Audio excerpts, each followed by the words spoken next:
السلام عليكم ورحمة الله تعالى وبركاته. ولكن شافعي كورتي سيدو كلا يوتيوب channel ka daawanayso oo Shafii Kurite fadlan dayta markuu horiso dhow subscribe noo saar si oo mid noqoto asxaabta hore u joogta channelkan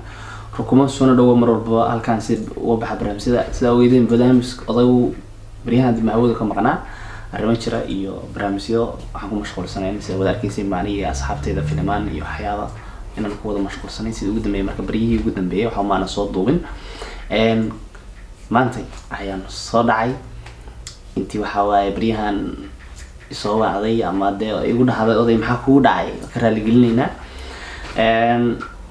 marka maanta waxaan rabnaa inaan ka hadalno hal iyo labana ka dhahano una hambalyeeno adiga saaxiibkeen marna walaalkeen CK ama Umar Kirish sidoo wada garanaysaanba inaadina isku dooftihiin lamaana isdoortayo wadaaga dareentihiin waxaa jirtay bari ugu dambeeyay in sawir laga soo qaadayay isagay gabar kaleete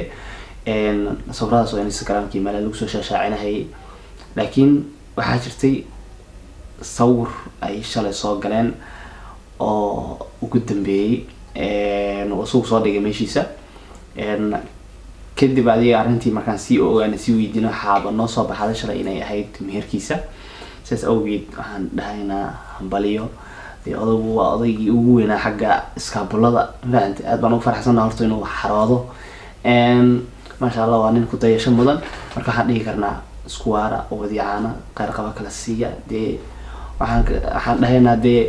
kuwii inta loo soo martiyo martida soora soo dhaweeya فهمت الله هذين كديو سوارة ودي قير قبي عانو الله هذين كلا سيو يا همبلي عيال لنا همبليو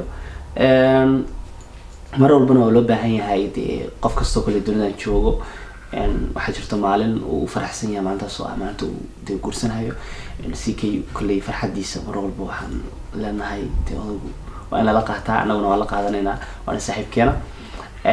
marka hambali ayaan leenahay sidoo kale waxaan rabaa inaan mar kale idinka raali geliyo mashquulkii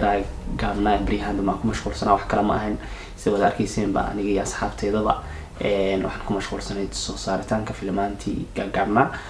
arrimahaas awgeed ayaan wax soo duubay hawada uga maqnaa marka aad baan kaga raali gelinahay dhamaantiinaba laakiin walba ayaa ka dhacday waan idin xiisay